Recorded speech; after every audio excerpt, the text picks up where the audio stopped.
ലൂക്കോസ് എഴുതിയ വിശുദ്ധ സുവിശേഷം 9-ാം അധ്യായം 23-ാം വാക്യം നമ്മെ ഇപ്രകാരം പഠിപ്പിക്കുന്നു: എന്നെ അനുഗമിപ്പാൻ ഒരുത്തൻ ഇച്ഛിച്ചാൽ അവൻ തന്നെത്താൻ നിഷേധിച്ച് നാൾതോറും തന്റെ ക്രൂശ് എടുത്തുകൊണ്ട് എന്നെ അനുഗമിക്കട്ടെ.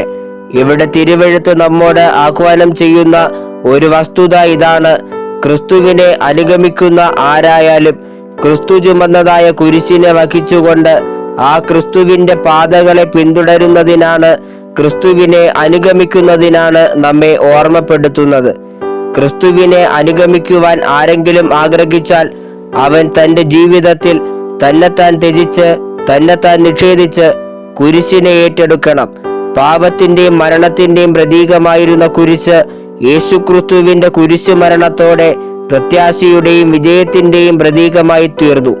തന്നെത്താൻ ത്യജിക്കുന്നതിനും ജീവിതത്തിൽ ക്രിസ്തുവിന് വേണ്ടി പ്രത്യാശയോടെ മുന്നേറുന്നതിനും ക്രിസ്തുവിന് വേണ്ടി എന്തെങ്കിലുമൊക്കെ ചെയ്യുന്നതിനും നമുക്ക് നമ്മെ തന്നെ ദൈവകരങ്ങളിൽ സമർപ്പിക്കാം.